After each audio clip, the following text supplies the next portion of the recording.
تو علی کا یہ یونیورسٹی کا نظام دینا جاہلوں کو کھل گیا، علم سے آگ لگ گئی۔ اچھا، تم نے کوفے میں جا کے علم کی فضا قائم کی، کوفے والوں کو تم نے علمی بنا دیا، تو صحیح ہم ہسٹری میں یہ نہ لکھیں کوفے والے غدار ہوتے ہیں، کوفے والے ایسے ہوتے ہیں، کوفے والے علی کے دشمن تھے۔ بدلا لیا کوفے والوں سے ہسٹری نے، علی والے بن گئے تھے، ہم ہنگامے کرا دیں گے کوفے میں، سیاست ڈال دیں گے، قتل و غارت کروا دیں گے۔ سمجھے آپ؟ بھائی پاکستان میں ایک دم اجڑا سیرا کراچی بسا، نہ مکان تھے، نہ آفیسز تھے، نہ کالج، نہ اسکول یا یونیورسٹی، جھگیوں میں رہتے تھے۔ دیکھتے ہی دیکھتے محنت سے سب نے بسایا، یونیورسٹی بنائی، کالج بنائے، جگہ جگہ بچوں کے اسکول بنائے، یہ بنائے وہ بنائے، ایک علمی فضا ہو گئی، اتحاد سے شیعہ سنی رہتے تھے، کالونیاں بنی، اچھے اچھے خوبصورت مکان بنے، کالونیوں کے نام رکھے گئے، اچھی سڑکیں بنی۔ کہ اچھا علمی فضا بنا کے بیٹھے ہو، اب جو گلی گلی میں ہم قتل و غارت نہ کروائیں، ہم جو شیعہ سنی فساد نہ کروا دیں، ایک وہاں قتل ہوا، ایک وہاں قتل ہوا، ڈاکٹر کو وہاں مارا، فلاں کو وہاں مارا، اب کر لو علمی باتیں تو ہم جانیں۔ علم سے جلتے ہیں، یہی کوفے میں ہوا۔ کوفے والے خراب نہیں تھے، کوفے میں دہشت گرد بھیجے گئے، پھر کوفے کو بدنام کیا گیا۔ آپ سمجھے میری بات کو؟ یہ بہت اوپر سطح کی بات ہے۔ کوفہ برا نہیں تھا، کوفہ آج بھی برا نہیں ہے۔ حدیث پڑھو، مفاتی میں لکھا ہے، کوفے کی ایک رات، اگر ایک رات کوفے میں تم نے قیام کیا، 70,000 برس کی عبادت سے افضل ہے۔ پھر یہ کیوں لکھا ہوا ہے اگر کوفہ برا ہے؟ کیوں پیغمبر نے کہا؟ پیغمبر نے کہا کوئی پیغمبر ایسا نہیں گزرا جو کوفے سے نہ گزرا ہو اور اس نے وہاں 2 رکعت نماز نہ پڑھی ہو۔ اسی لیے مسجد کوفہ میں سب کے مصلے بنے ہیں، ہر جگہ 2 رکعت نماز پڑھنی پڑتی ہے۔ یہاں آدم بھی آئے تھے، یہاں نوح بھی آئے تھے، یہاں ابراہیم بھی آئے تھے، یہاں موسیٰ بھی آئے تھے، یہاں ہود بھی آئے تھے، یہاں یونس بھی آئے تھے، یہاں لوط بھی آئے تھے، داؤد بھی آئے تھے، سلیمان بھی آئے تھے، عیسیٰ بھی آئے تھے، بلکہ پیغمبروں کی مائیں بھی آئی تھی، سب کے جگہ بنی۔ اتنی پاکیزہ جگہ اور تاریخ میں بدنام کر دیا، کوفی لا یوفی، بدنام کیا علمی جگہ کو، پیغمبروں کی سرزمین کو بدنام کیا، اور آج بھی وہاں ہنگامے کرانا چاہ رہے ہیں اس سرزمین پر، پاکیزہ زمین پر۔ کیوں؟ کیوں؟ اس لیے کہ زمین علی سے منسوب ہو گئی، وہاں علی آرام کر رہے ہیں۔ اب تک دشمنی ہے کہ کوفے میں کیوں سوئے علی، قبر علی کوفے میں کیوں؟ اس لیے کہ باب مدینۃ العلم، علم کا دروازہ چونکہ کوفے میں ہے، دروازے سے دشمنی کروا دو۔ اب روتے پھر رہے ہیں گھر میں منافق آ گیا، گھر میں منافق، ارے گھر میں منافق تو آ ہی جائے گا جب دروازہ ہی علی کے یہاں سے ہٹا کے منافق دروازے بنا لیے، تو اب تو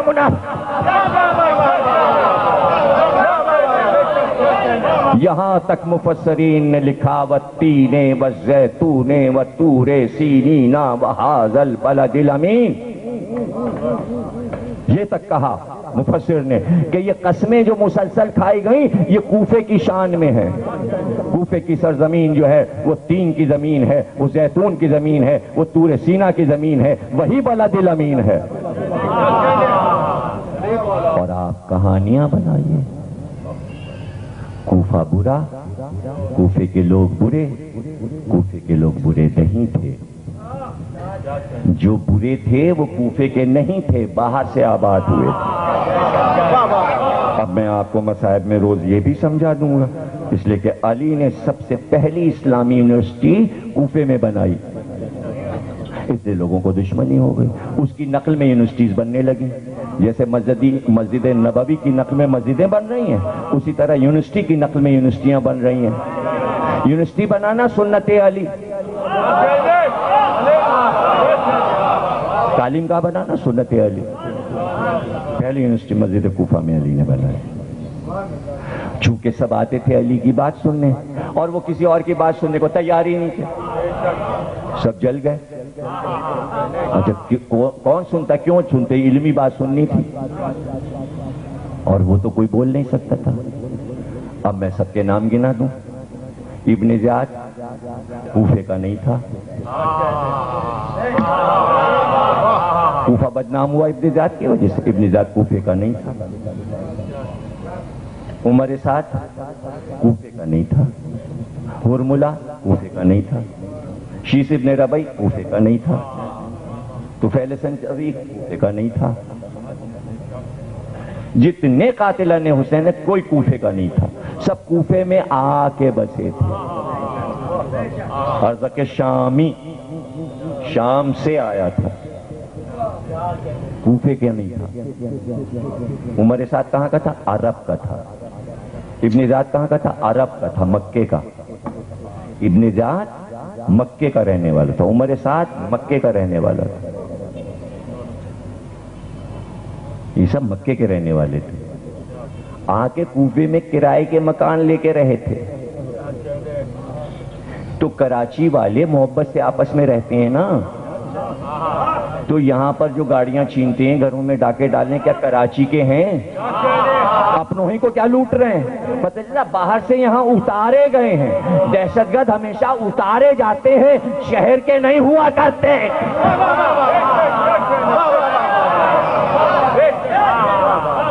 پریشان کرنے کے لیے, شریف عوام کو پریشان کرنے کے لیے, تو کوفے والوں کو پریشان کرنا تھا, اس لیے دہشت گرد اتارے گئے. ابن زیاد کو بھیجا گیا اور یزید نے ابن زیاد کو اپنا چچا زاد بھائی بنا کے بھیجا. تو یزید کہاں کا رہنے والا تھا, کہاں کا؟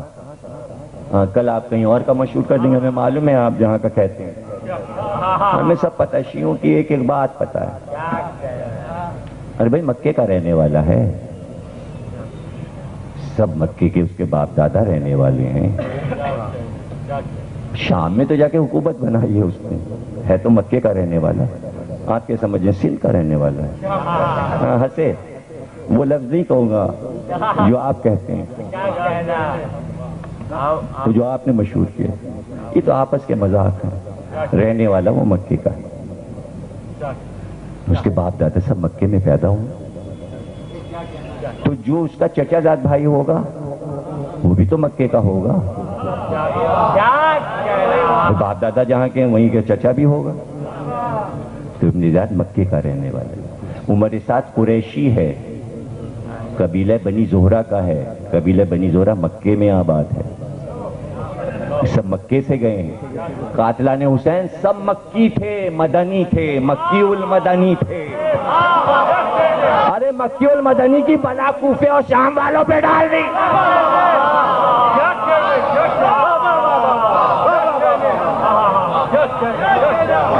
کوفے والوں پہ ڈال دی. کوفے والے تو آئے جان دینے آئے, جان دینے آئے. عابس قربان ہونے آئے کوفے سے, ہلال کوفے سے آئے, حبیب کوفے سے آئے, شبیب کوفے سے آئے. کوفے والے تو دیوانے تھے حسین. 72 کا جو لشکر بنا وہ سب کوفے کے رہنے والے تھے. عزیز رشتہ داروں کو چھوڑ کر سب کوفے والے تھے جو حسین کے جانثار. ہر کہاں کا رہنے والا, کوفے کا آیا. اور یہ عجیب بات ہے کہ خاندان حسین کو چھوڑ کر, بنی ہاشم کو چھوڑ کر, ایک بھی جانثار مدنی اور مکی حسین کا نہیں تھا, بلکہ خون پینے مکی مدنی آئے تھے. ایک مکے والا حسین کا ساتھی نہیں ہے کربلا میں, ایک مدنی ساتھی. لیکن جہاں علی نے علم پھیلایا تھا, وہ اپنے علم سے جانتے تھے کہ حق کیا ہے اور باطل کیا ہے. یہ نہج البلاغہ کا کارنامہ ہے واقع کربلا. جس پہ پردہ ڈالا گیا. بدلتے رہتے ہیں انداز کوفی و شامی، بدلتے ہوں گے. کوفی و شامی محاورہ ہے، محاورہ ہے. مکے اور مدنی لوگوں نے کون سی وفا کی حسین سے؟ آ جاتے، پورا مدینہ آ جاتا حسین کی مدد کرنے تو ہم جانتے. مکے سے اسی لیے نکلے، مدینے سے مکے گئے کہ اگر چلنا ہے ہمارے ساتھ تو چلو. کیوں نہیں گیا کوئی مکے والا حسین کے ساتھ؟ سب اسی انتظار میں بیٹھے تھے، وہ مرے تو میں بنوں، وہ مرے تو میں بنوں، وہ مرے تو میں بنوں. تو جو حکومت کے انتظار میں بیٹھے تھے وہ حسین کے ساتھ کیوں جاتے؟ یہاں حکومت کا کوئی مسئلہ ہی نہیں تھا، یہاں دولت کا کوئی مسئلہ ہی نہیں تھا، یہاں تو مسائل علمی تھے. وہ آئے ہمارے ساتھ جو توحید کو جانتا ہو، صرف زبانی لا الہ نہ کہا ہو، دل کی آنکھوں سے رب کو دیکھا ہو، اور وہ ہر ایک نے نہیں دیکھا. تو پھر بہن نے کہا تو پھر بلائیے نا، کوئی دوست ہے آپ کا؟ ہے تو کئی دوست ہیں زینب، تو پھر بلائیے. تم کہہ رہی ہو تو میں اپنے بچپن کے دوست حبیب کو کوفے خط لکھتا ہوں. اس پہ بھی ذرا سا غور کر لیجئے. ہیں تو مصائب. حسین مدینے میں پیدا ہوئے، 57 برس کے مدینے میں ہو گئے، وطن ہے مدینہ. مدینے میں حسین کا کوئی بچپن کا دوست کیوں نہیں؟ نکلا بھی بچپن کا دوست تو کوفے سے. یہ سب غور طلب باتیں ہیں، دنیا کے بہکاوے میں نہ آیا کیجیے کہ کوفے والے غدار تھے. نہیں، وہ آیا اور بڑی شان سے آیا، خط لے کر گیا. قاصد پہنچا، دق الباب کیا، دسترخوان بچھا تھا، زوجہ سامنے کھانا کھلا رہی تھی. گلے میں نوالا پھنسا، گلوگیر ہوا. کیا بات ہے حبیب؟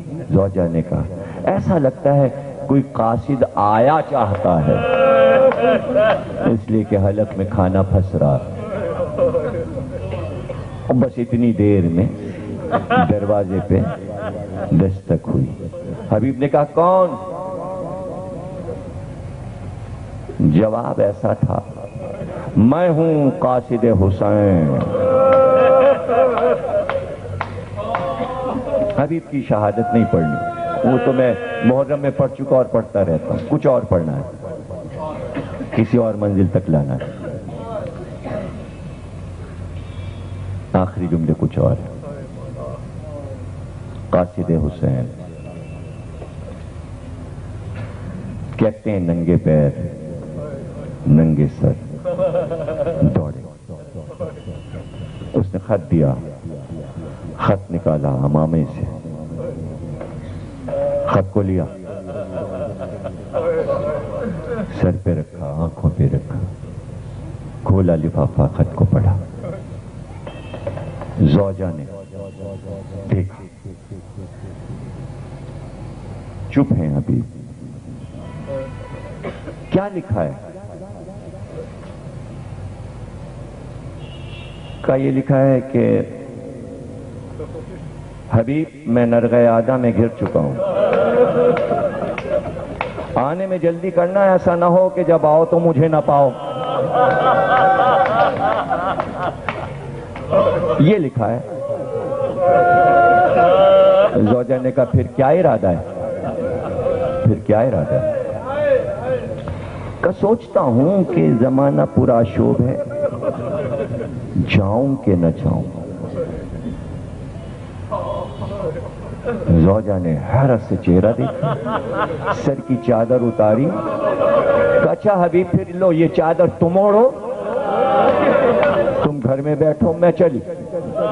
فرزند زہرا نصرت کو بلائے اور تم سوچو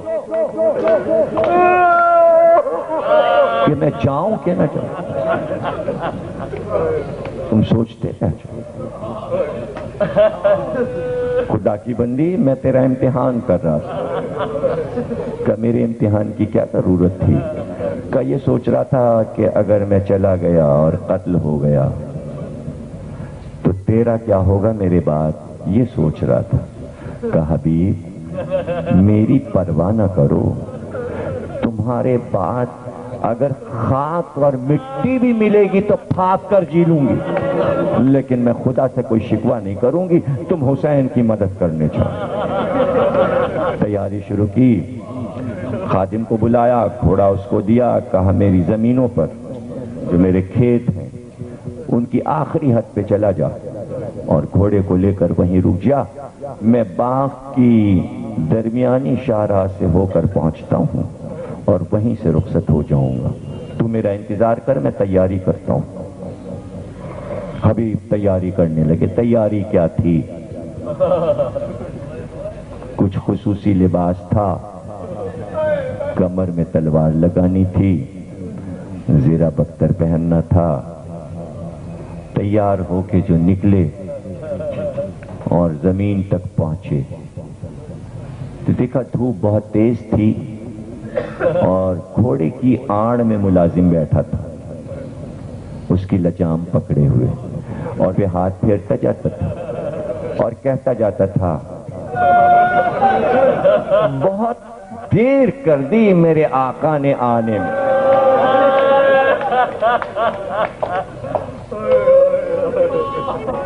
اے میرے آقا کے اسبِ وفادار، اگر دیر کی ہے انہوں نے اور نہیں آتے تو پرواہ نہ کر، اگر وہ نہیں آئے تو تیری پشت پہ میں سوار ہو کے کربلا جاؤں گا، میں اپنے مالک کی جگہ حسین کی مدد کروں گا۔ رکے حبیب، رک کر دونوں ہاتھ اٹھائے آسمان کی طرف، کہ پروردگار کیا علی کے بیٹے پہ آج یہ وقت آ گیا کہ غلام اپنی جان قربان کر دینا چاہتے ہیں حسین پر؟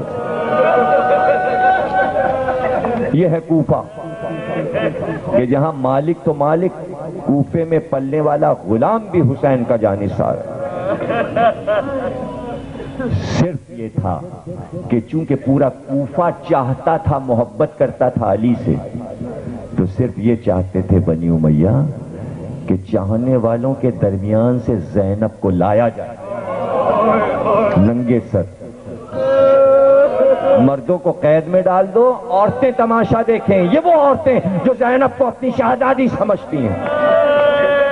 یہ سازشوں کے حصے ہیں، یہ کھلی سازشوں کے حصے، مگر جو چاہا تھا ویسا ہوا نہیں، ویسا ہو نہیں سکا، ویسا ہوا نہیں۔ لیجئے تقریر ختم ہو گئی۔ بڑی دھوم تھی کہ اسیر آ رہے ہیں۔ 14-15 سال کا حبیب کا بیٹا تھا، قاسم اس کا نام تھا، ماں کے پاس تھا، اپنے حجرے میں لیٹا ہوا تھا۔ ماں گئی اور جھنجھوڑ کے اٹھایا، کہ جا کے تو دیکھ یہ کوفے میں شور کیسا ہے، کون سا قافلہ آ رہا ہے۔ ماں کے کہنے سے بیٹا باہر نکلا، دیکھا بہت مجمع تھا، بہت مجمع تھا۔ آگے بڑھتا گیا، بڑھتا گیا۔ ایک بار اسے خیال آیا کہ جانے کون سا تماشا ہے، اکیلے کیوں جاؤں، میں اپنے قبیلے کے تمام جوانوں کو کیوں نہ ساتھ لے لوں، ان کے ساتھ چل کے تماشا دیکھوں گا۔ اپنے تمام ہم عمروں کا چاروں طرف سے جمع کر کے گروہ بنا لیا کہ سب ساتھ چلیں گے دیکھ۔ برابر کے سارے لڑکے، 14-15 برس کے لڑکے سب ساتھ چلے، سب نے کمر میں تلواریں لگا لی، حبیب کے بیٹے نے بھی تلوار لگا لی۔ اب بڑھتے چلے، باجے بج رہے تھے، لوگ آ رہے تھے، دور سے نظر آیا کہ نیزے پہ کچھ سر آ رہے۔ حبیب کے بیٹے نے سب سے کہنا شروع کیا، ذرا غور سے دیکھنا یہ سر کہاں کے ہیں، کون لوگ ہیں۔ ایک ایک سر دیکھتے ہوئے جو بچے آگے بڑھے تو ایک بار بیٹے کی نظر حبیب کے سر پہ پڑی۔ تقریر کا آخری جملہ، ایک بار حبیب کے سر پہ نظر پڑی، جس کے ہاتھ میں وہ نیزہ تھا، آگے بڑھ کر بیٹے نے اس کے ہاتھ سے نیزہ چھینا، تلوار نکالی اور کہا میرے باپ کا سر تو نے کاٹا، یہ کہہ کے اس کا سر اڑا دیا۔ آخر جملہ تک اس کا سر اڑا دیا، نیزے پر سے باپ کا سر اتارا، دوستوں کو بلایا اور کہا تم نے دیکھا یہ میرے باپ حبیب ابن مظاہر کا سر ہے، ہم اس کو احترام سے لے کے چلیں گے، بعد میں انہیں دیکھیں گے، پہلے اس کو دفن کریں گے، یہ ہمارے باپ کا سر ہے۔ ایک بار بیٹے نے اپنے کاندھے پہ باپ کا سر رکھا، سارے دوستوں نے تلواریں نکالی کہ کوئی قریب نہ آئے، ہم کوفے کے رہنے والے ہیں۔ اب جو حبیب کا سر چلا تو سید سجاد نے آواز دی، بابا آپ کا سر بیٹا نہیں بچا سکا، یہ تو حبیب